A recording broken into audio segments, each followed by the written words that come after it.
एक बार एक प्रचारक प्रचार कर रहा था और वो मतलब ऐसी 2-3 प्रचार कर डाला, ठीक है। तो हर बार नोटिस के सामने में एक जवान लड़का बैठा था, वो जैसे इसका प्रचार खत्म होता था ना, हालेलुया बोलता था। क्या बोलता था? जोर से बोलो, और जोर से, ठीक है। तो प्रचारक जैसे प्रचार खत्म किया वो बोला हालेलुया। तो 3 प्रचार के बाद ही गया उसके पास, बोलता है तेरे को मेरा प्रचार बहुत अच्छा लगता है। बोले नहीं, खत्म करते हैं तो अच्छा लगता है। ये तो सही बात है ना। अब भी एक प्रचार सुने, खत्म हुआ तो थोड़ा अच्छा लगा होगा ना। फिर एक गाना सुने और एक गाना खत्म और फिर प्रचारक आ गया, टेंशन लगा कि नहीं? नहीं लगा, तब तो अच्छी बात है। स्कूल में अलग अलग प्रकार के टीचर रहते हैं। यहाँ पे भी एक स्कूल चलता है ना, लाइफ एकेडमी, ठीक है। तो हम लोग जो स्कूल में पहले पढ़ते थे, तो हमारे शिक्षक जो है हमेशा क्वेश्चन पूछते हैं। तो ऐसे बहुत सारे टीचर लोग रहते हैं, है ना। तो मैं भी क्वेश्चन पूछता हूँ आप लोग से, आप लोग बताइएगा, है ना। तो एक बच्चा स्कूल में गया और उसका शिक्षक अलग अलग क्वेश्चन को पूछा। ये गुस्सा होकर घर आ गया और अपनी मम्मी को बोलता है मैं स्कूल नहीं जाऊँगा। क्यों नहीं जाएगा बेटा? वो टीचर को कुछ नहीं मालूम, सब मेरे से पूछता है। तो मैं आप लोग से पूछूंगा, उसका मतलब ये नहीं है ना कि मेरे को नहीं आता है ना, ठीक है। ऐसे कभी कभी वैसा भी पूछता हूँ मैं, कोई पद याद नहीं रहता तो पूछता हूँ ये कहाँ लिखा है, ठीक है। तो हम लोग पहले जो सत्र में जो देखे, हम क्या देखने का कोशिश किए कि मसीही कोई अपने व्यक्तिगत चुनाव से बनता है ना। किसी जाति विशेष में पैदा होने के कारण कोई मसीही नहीं बनता है। अपना व्यक्तिगत चुनाव है ताकि जो कोई उस पर विश्वास करे वह नाश न हो परंतु अनंत जीवन पाए। अब एक बहन एक बार ऐसा बोल रही थी कि मेरे पति जैसे भी हों, ढंग से सुनिएगा मैं जो बोल रहा हूँ, है ना। मेरे पति जैसे भी हों पर चर्च रेगुलर जाते हैं, चर्च के हर काम में हाथ बटाते हैं, वचन का भी उनको अच्छा ज्ञान है, बढ़िया प्रचार करते हैं। मेरे पति जैसे भी हों, समझ रहे हैं आप? मतलब उसके पति कैसे होंगे, समझिए आप कैसे होंगे। अगर वो बोली है मेरे पति जैसे भी हों, इसका मतलब उसके पति कैसा होगा?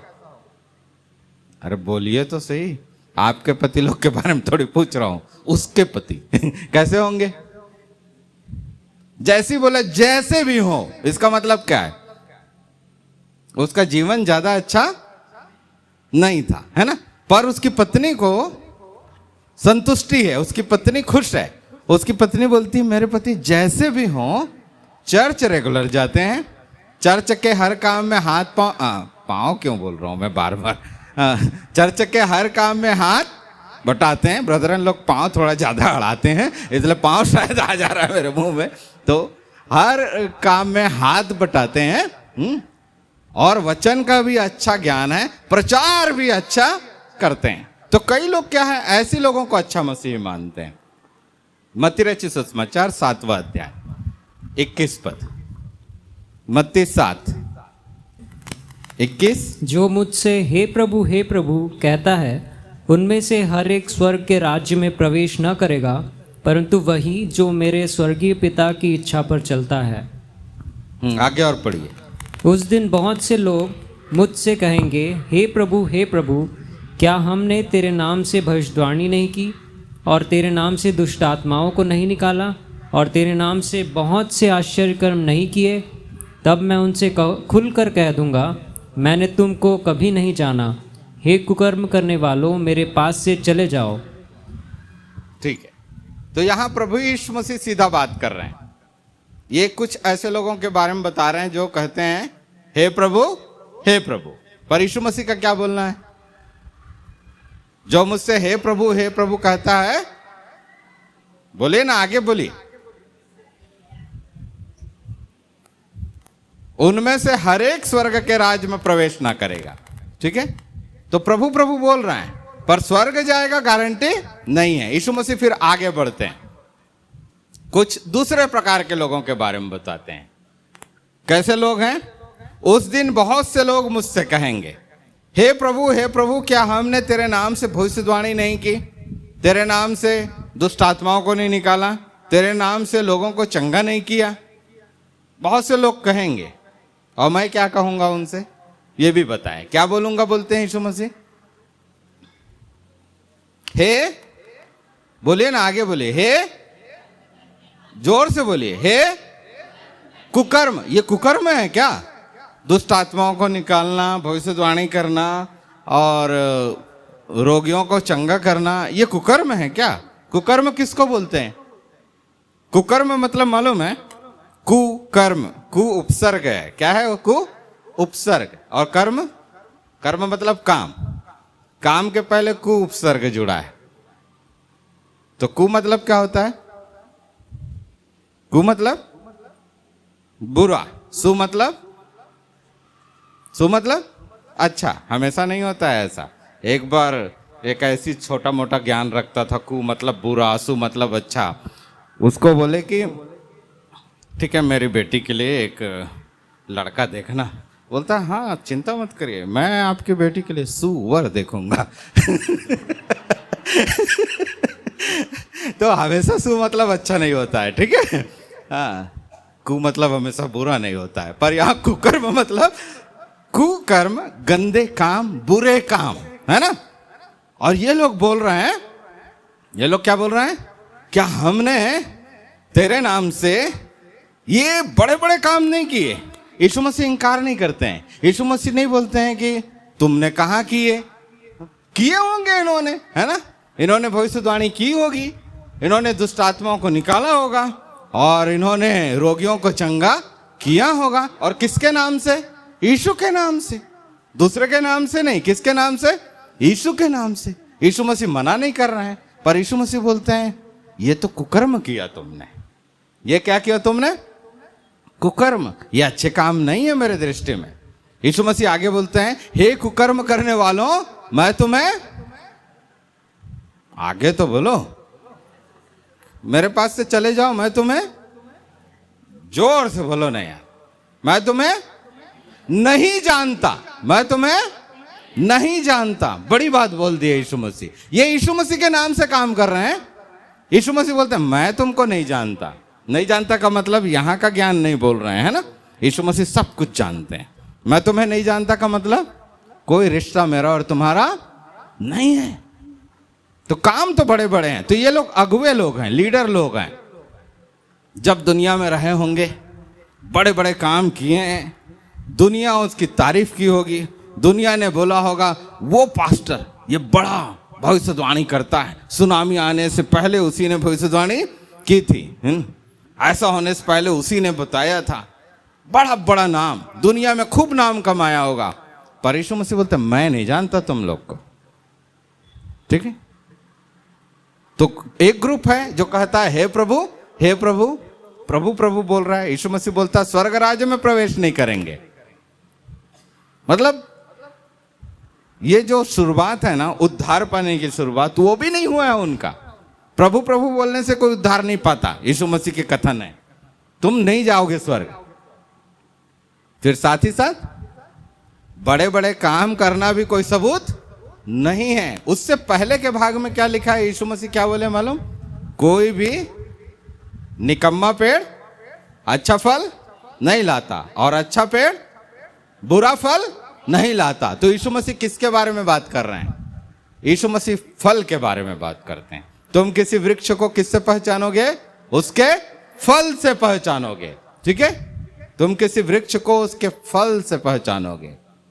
तो यीशु मसीह का सीधा सा बोलने का अर्थ क्या है? यीशु मसीह के बोलने का अर्थ है तुम्हारे जीवन में जो बदलाव है वो दिखलाता है कि तुम कौन हो। प्रभु प्रभु बोल दिए, बड़े बड़े काम कर दिए, या जैसे मैं पहले को उदाहरण दिया था, चर्च में तुम अच्छा एक्टिविटी में भाग ले रहे हो, हर दिन मीटिंग जा रहे हो, बाइबल का अच्छा प्रचार भी कर रहे हो। यीशु मसीह के शब्दों में गारंटी इस बात की भी नहीं है कि तुम्हारा उद्धार हुआ है कि नहीं हुआ है ना? पहले वाले में हमने क्या देखा था? व्यक्तिगत चुनाव एक अहम भूमिका निभाता है, लेकिन यहां पर बोल सकता है हाँ मैं अपने चुनाव से चर्च जाता हूं, मेरे को कोई बाध्य नहीं करता है, मैं प्रभु प्रभु करके यीशु मसीह को ही प्रभु बोलता हूं और किसी को नहीं बोलता हूं, मैं यीशु मसीह के नाम से काम करता हूं और किसी के नाम से काम नहीं करता, कलीसिया के हर काम में मैं बढ़ चढ़ के हिस्सा ले रहा हूं, मैं तो प्रभु के लिए समर्पित हूं। पर प्रभु का एक सवाल है, फल क्या है तेरे जीवन में, है ना? अगर तू अच्छा पेड़ है तो अच्छा फल लाएगा। समस्या ये है। प्रेरितों का काम 2 अध्याय 38 पद, प्रेरितों का काम 2 अध्याय 38 पद। पतरस ने उनसे कहा, मन फिराओ और तुम में से हर एक अपने अपने पापों की क्षमा के लिए यीशु मसीह के नाम से बपतिस्मा ले। ठीक है, तो कहानी पिंतेकुस्त के दिन की है। पतरस प्रचार करता है और पद 37 में लिखा है, तब सुनने वालों के हृदय छिद गए, है ना? प्रचार किसी के कानों की खुजली को मिटाने के लिए नहीं किया जाता है, प्रचार ताली पिटवाने के लिए नहीं किया जाता है, प्रचार दिल को छेदने के लिए किया जाता है ना? तब सुनने वालों के हृदय छिद गए। पतरस के प्रचार ने काम किया, सुनने वालों के हृदय छिद गए और उन्होंने पूछा, क्या पूछा? इतना देर लगता है यार, तुम्हारे पास तो बाइबल है, वहीं से तो पूछ रहा हूं, आउट ऑफ सिलेबस थोड़ी है। क्या पूछा? जोर से पूछो, बोलो ना। हे भाइयों हम क्या करें? बढ़िया सवाल था। हे भाइयों हम क्या करें? वचन सुने हैं। ये ऐसे लोग नहीं हैं, जब हृदय छिदता है तो ताली बजा के घर नहीं जाते हैं। बढ़िया प्रचारक था, है ना? ऐसा नहीं होता है। सवाल उठता है, मुझको करना क्या है? और इनके मन में सवाल उठा, हे भाइयों हम क्या करें? और पतरस ने एक सीधा सादा उत्तर दिया। क्या बोला? मन फिराओ। क्या बोला उसने? मन फिराओ, है ना? एक चुनाव तुमको करना है, चुनाव तुम करने की स्थिति में हो। तुम चाह रहे हो कि हाँ मैं गलत हूं, तुम जान चुके कि तुम्हारा उद्धार अभी नहीं हुआ है, तुम पाप में पड़े हो। अब एक चुनाव करना है, मन फिराओ। मन फिराओ का मतलब क्या है? मन फिराओ का मतलब है जिस रास्ते में तुम जा रहे हो रुको, वो गलत है मानो। हम लोग आज राजनांदगांव से पकांजूर आ रहे थे, 2-3 जगह रुक के पूछे पकांजूर का रास्ता किधर है। हम गलत जाना नहीं चाहते, हमको भी मालूम था यही रास्ता जाएगा, फिर भी 1-2 जगह मोड़ ऐसा आया तो यीशु मसीह तो नहीं है हम लोग के सब कुछ जानते हैं, कौन सा मोड़ कहाँ ले जाता है ना? तो रुक के पूछे ये एक जाएगा वो रास्ता जाएगा, तो पूछ के आए। ठीक है, अगर हम गलत रास्ते पे चले जाते तो, और कोई बताता अरे आप आगे आ गए, तो क्या करना चाहिए था? बहुत आगे आ गए तो चल यार चलते हैं, ऐसा करेंगे क्या?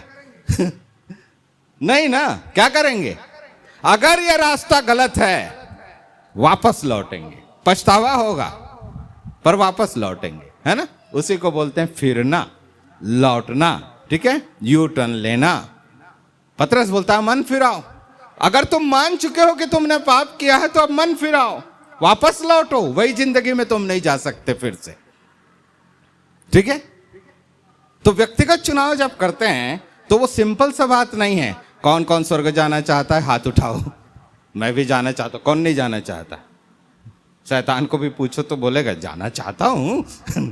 वही तो राज करना चाहता था मैं, है ना? अरे ये इतना आसान नहीं है जितना आसान कई प्रचारक बना देते हैं। हाँ, जो जो स्वर्ग जाना चाहते हो ये प्रार्थना को कर लो। नहीं भाई, अगर स्वर्ग जाना चाहते हैं, अगर उद्धार पाना चाहते हैं तो मन फिराना पड़ेगा, मानना पड़ेगा कि मैं पाप में हूं। और मानते तो सब हैं, ठीक है। हिंदुस्तान में अधिकतर लोग से पूछें और बोलें कि पापी हो कि नहीं? भैया कौन पापी नहीं है? कौन पापी नहीं है? सब लोग मानते हैं, लगभग लगभग। कुछ लोग हैं जो नहीं मानते, पर लगभग लगभग सब लोग मानते हैं। पर मानने से थोड़ी होगा कुछ। डॉक्टर के पास गए, डॉक्टर साहब मेरे को बुखार है, मेरे को तो मालूम है बुखार है, उससे कुछ होगा? कुछ नहीं होने वाला ना। मानने से क्या होने वाला है यार? उसके बाद इलाज जरूरी है। तुम मान लिए कि मैं पापी हूं, अब क्या है? अब क्या है, फिरो वहां से, ये गलत रास्ता है, वापस लौटो, है ना। अपने पापों को मानो, यीशु मसीह के पास आके अपने पापों से धुलो और उस रास्ते पे फिर मत चलो, ठीक है। तो आप चर्च कैसे जाते हैं, कितना जाते हैं, क्या काम करते हैं, कितना काम करते हैं, क्या आप बड़ा बड़ा दान देते हैं, बड़ा बड़ा प्रचार करते हैं, गलतफहमी में मत रहे। कोई भी कलीसिया का गतिविधि आपको मसीह का नहीं बनाता है, कोई भी कलीसियाई गतिविधि आपको मसीही नहीं बनाता है। आपको मन फिराना ही पड़ेगा जिस रास्ते में, अगर आपने अब तक ये काम नहीं किया है तो ये काम करना पड़ेगा, मानना पड़ेगा कि प्रभु मैं पापी हूं, मेरे पापों को क्षमा कर और आगे से मैं इस रास्ते पर नहीं चलूंगा। यह है मन फिराना। यह जीवन प्रभु अब तेरा है। परमेश्वर सहायता करे कि आप लोग ऐसा करें। सामान्य रूप से बस पाप को क्षमा कर दे और फिर मजा आ गया यार, आज मैं तेरे को पार्टी देता हूं, आज पार्टी मेरी तरफ से, मेरा उद्धार हुआ है, चलेगा ऐसा? अच्छा है, चलेगा। जक्कई ने भी पार्टी दिया, मत्ती ने भी पार्टी दिया, तो पार्टी में फिर वही वाली पार्टी होगी तो पहले वाली चलेगा क्या? नहीं। अब भी तो उद्धार पाए हो और फिर ये वही गंदा काम कर रहे हो, नहीं हो सकता ना। मन नहीं फिर आए हो तुम बस डर गए। तुम बस क्या हुआ, डर गए। अरे बाप रे, मैं नहीं डराता, प्रचार कर रहा हूं तो मैं नहीं डरा रहा हूं आपको कि अगर आप यीशु मसीह को ग्रहण नहीं किया ना तो नरक जाना पड़ेगा, वहां ना गरम गरम आग है, तड़पते रहोगे, अगर बचना है तो अब भी माफी मांगो। ऐसा नहीं बोल रहा हूं मैं, है ना, पर वैसा है। ऐसा नहीं है कि वैसा नहीं है, वैसा है। पर मैं डरा नहीं रहा हूं, उस डर के कारण नहीं। पाप किए हो, वो पाप का सजा तो मौत है। मन फिराओ, बोलो प्रभु ये रास्ता गलत है, मैं तेरे साथ चलना चाहता हूं। संदेश बाइबल का यही है। उसी रास्ते पर चलते रहोगे, वो नहीं है संदेश। वो रास्ते से वापस लौटो, मन फिराओ। तो व्यक्तिगत चुनाव जब करते हैं तो व्यक्तिगत चुनाव का पूर्णता है इसमें। आप व्यक्तिगत रूप से चुनाव कर रहे हैं, ठीक है, मैं मान लिया कि जाति के कारण मैं मसीही नहीं हूं, परंतु मैं व्यक्तिगत चुनाव जो कर रहा हूं वो संपूर्णता में लूंगा। चुनाव यह है कि मैं पाप में जी रहा हूं, यहां से मैं निकलूंगा, प्रभु से माफी मांगूंगा और इस पे नहीं चलूंगा। ऐसा नहीं है कि आपसे कभी गलती नहीं होगी, नहीं होगी क्या? होगी ना। ऐसा नहीं है कि आपसे कभी पाप नहीं होगा, होगा, ठीक है। तो क्या करना है, होगा तो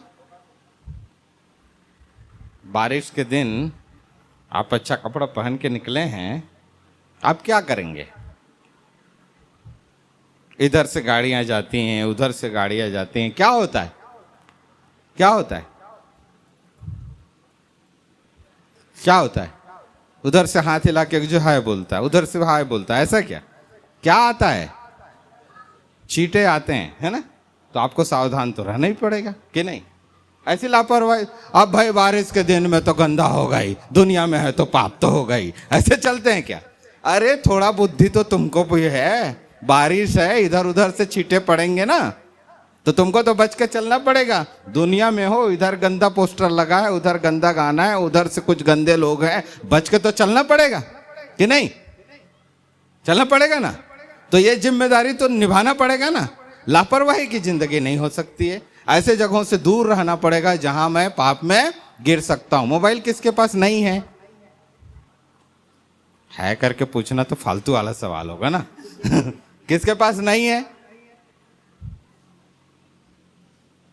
सबके पास है। वेरी गुड है? रात में कौन कौन अपने पास मोबाइल रख के सोते हैं? क्या झूठे लोग हैं। एक भी हाथ नहीं उठाया।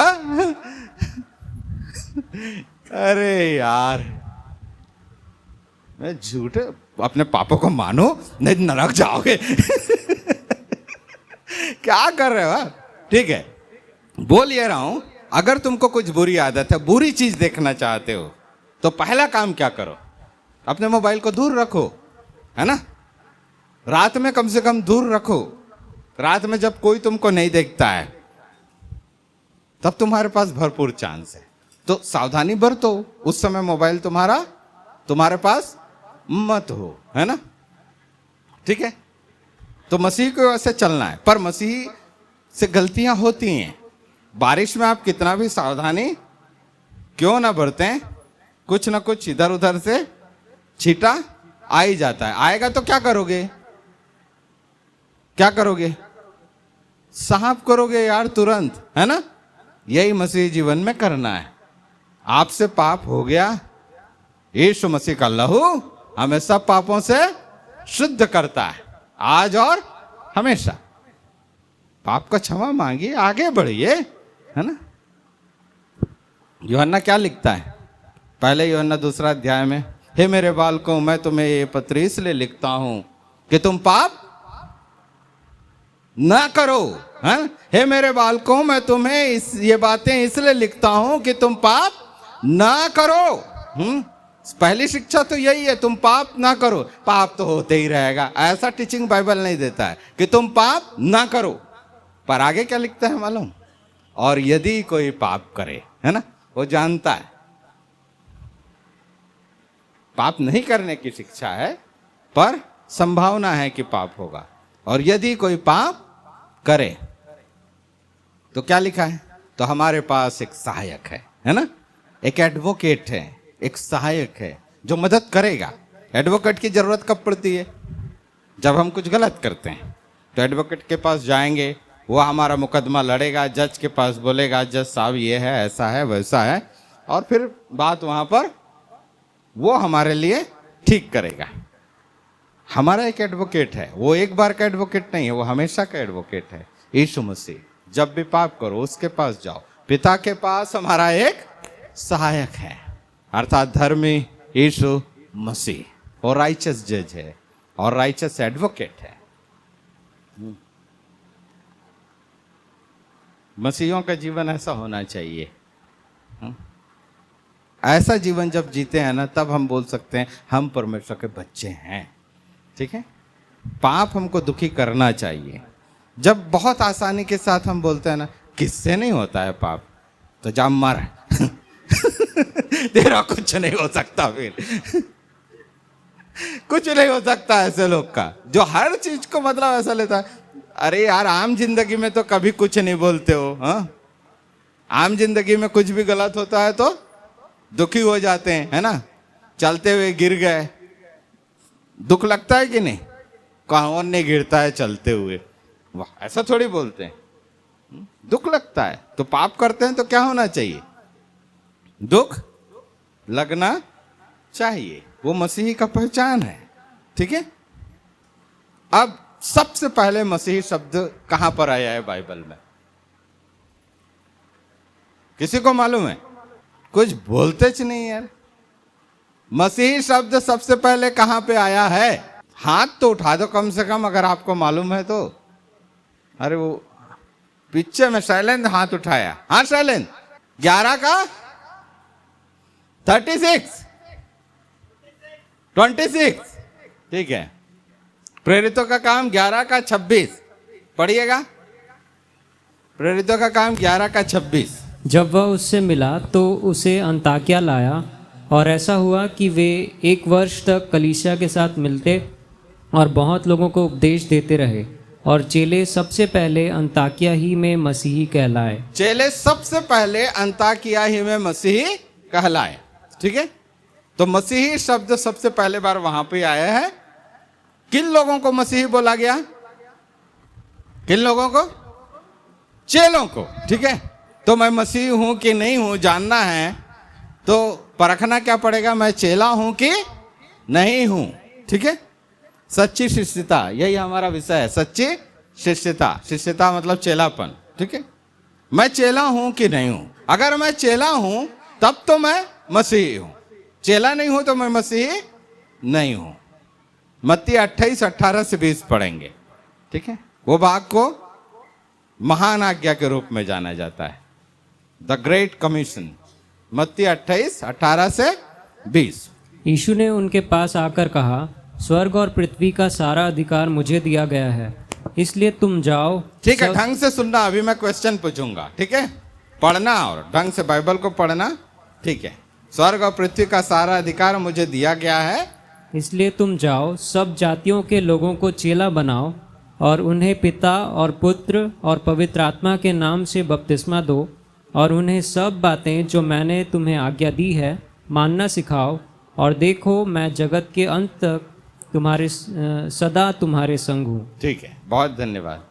अब मेरे को एक बात बताइए, इसमें कितनी आज्ञाएं हैं? गिन के बताओ कितनी आज्ञाएं हैं, जल्दी से ना। जो गिन लिया हाथ उठाना, हाथ उठाए। ठीक है, कितना आज्ञा है? 4। इधर आइए, इधर सामने आइए ना।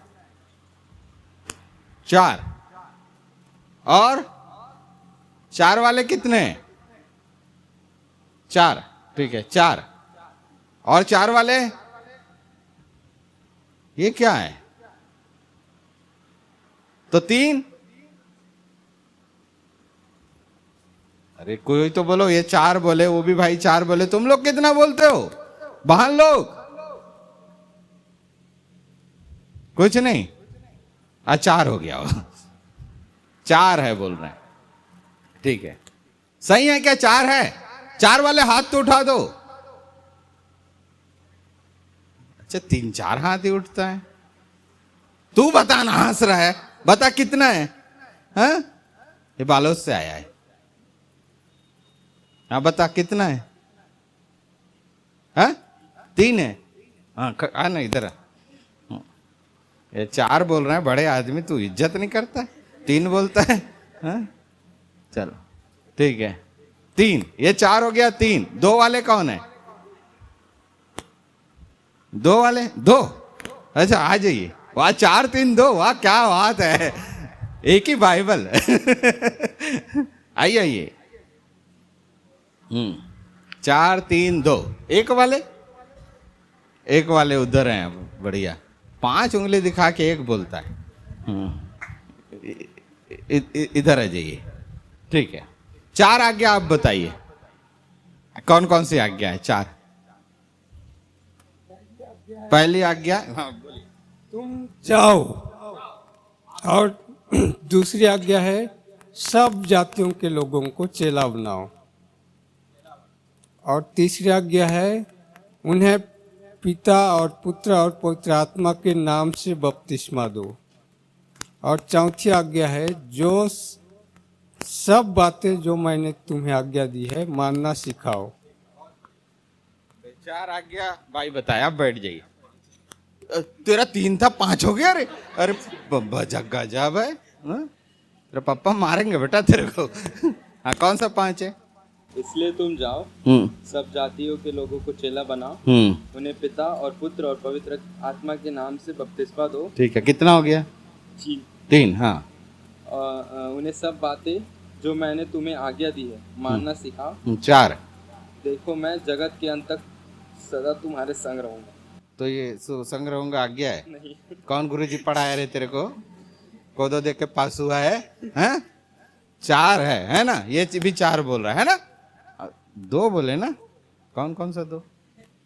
इसलिए तुम जाओ, सब जाति के लोगों को चेला बनाओ, ये पहला आज्ञा।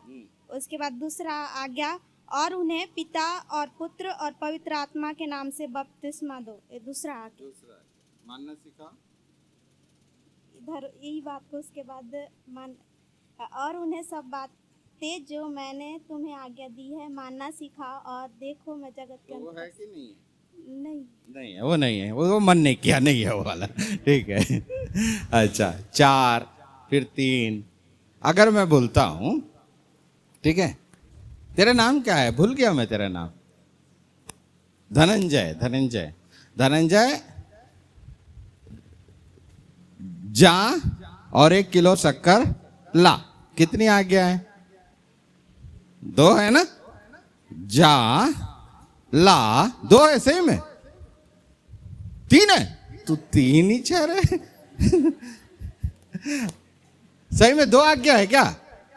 जा, धनंजय जा और शक्कर ला, 2 आज्ञा है।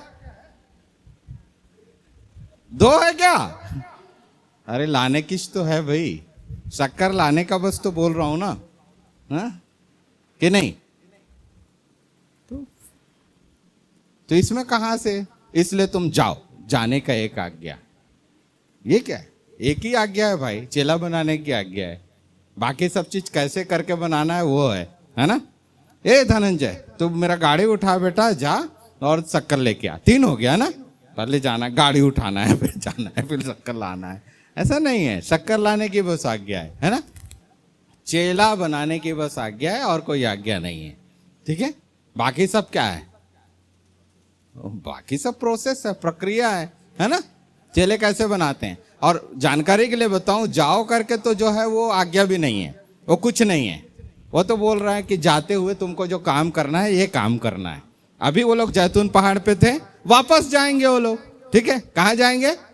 वापस जाएंगे। तो जाते हुए तुमको एक काम करना है। अब तुम यहां से जा रहे हो तो तुमको एक काम करना है। काम यह है कि तुमको चेला बनाना है। ठीक है? क्या करना है और कैसे बनाओगे चेला, वो बताया गया है। कैसे बनाओगे? शुरुआत कहां से होगी? शुरुआत कहां से होगी चेला बनाने की? पहला काम क्या है? हाँ, सब जातियों के लोगों को चेला बनाओ। पर कैसे? पिता पुत्र पवित्र आत्मा के नाम से बपतिस्मा दो। ये फर्स्ट स्टेप है, चेला बनाने का फर्स्ट स्टेप है।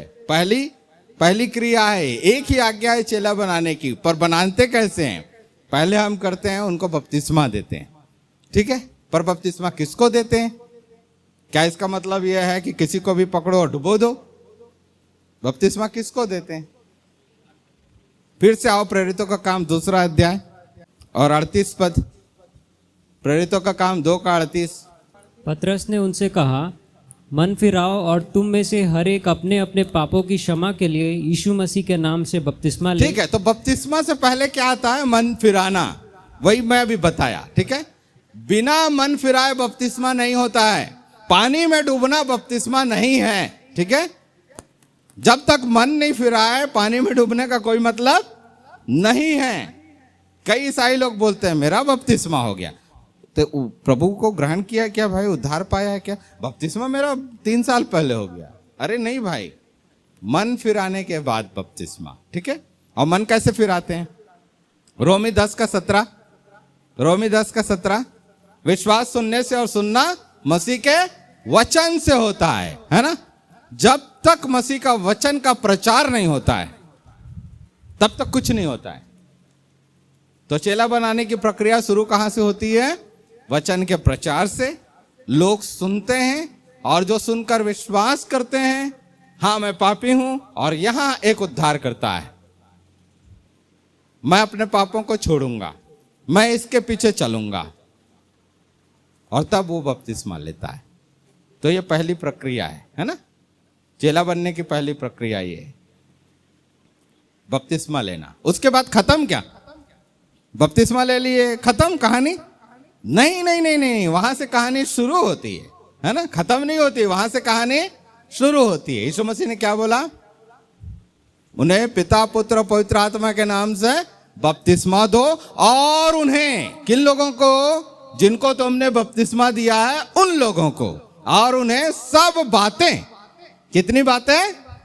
सब बातें, एक भी छोड़ना नहीं है। ये बात बुरा लग जाएगा, नहीं नहीं मेरे एरिया में ये वाला टीचिंग नहीं चलेगा, ऐसा थोड़ी है।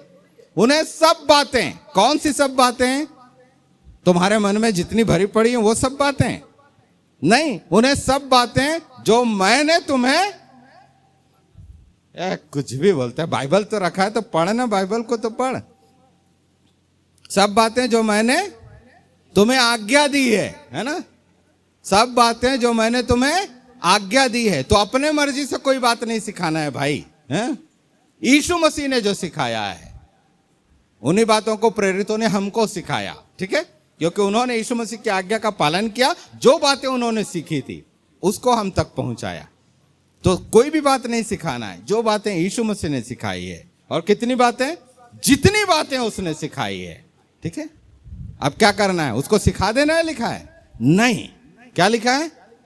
और सब बातें जो मैंने तुम्हें आज्ञा दी है मानना सिखाओ। ये प्रॉब्लम है ना? ये तो प्रॉब्लम है। बस यहां से प्रचार नहीं करना है, विश्वासियों को मानना सिखाने की जिम्मेदारी बहुत बड़ी जिम्मेदारी है। उसी कारण विश्वासी और पास्टर का अक्सर लड़ाई होता है ना?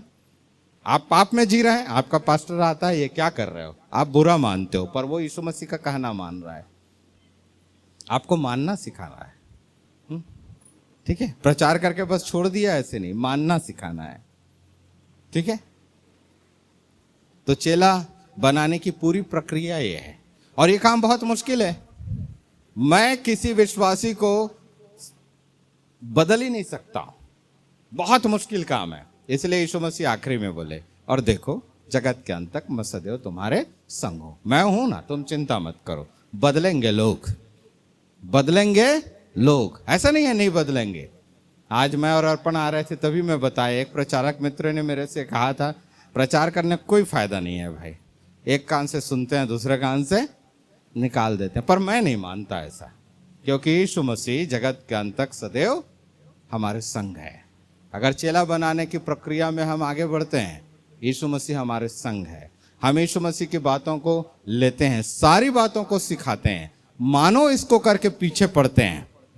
यीशु मसीह आशीष देते हैं और कठोर से कठोर व्यक्ति को कन्विंस करते हैं कि हाँ, ये जो पास्टर बोल रहा है, ये भैया जो बोल रहा है, ये जो दीदी बोल रही है, गलत थोड़ी है, ये तो वचन में लिखा है, ऐसा जीवन बदलना चाहिए। परमेश्वर आप लोगों की सहायता करें।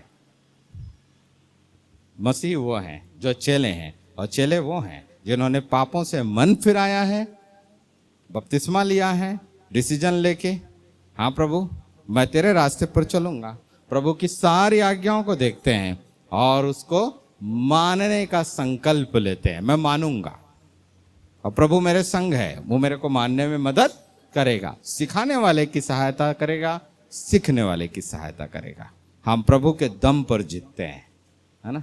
हम मसीह यीशु में जैवन से भी बढ़कर हैं। परमेश्वर हमारी सहायता करे, परमेश्वर की आशीष आप सब पर हो। जय मसीह की।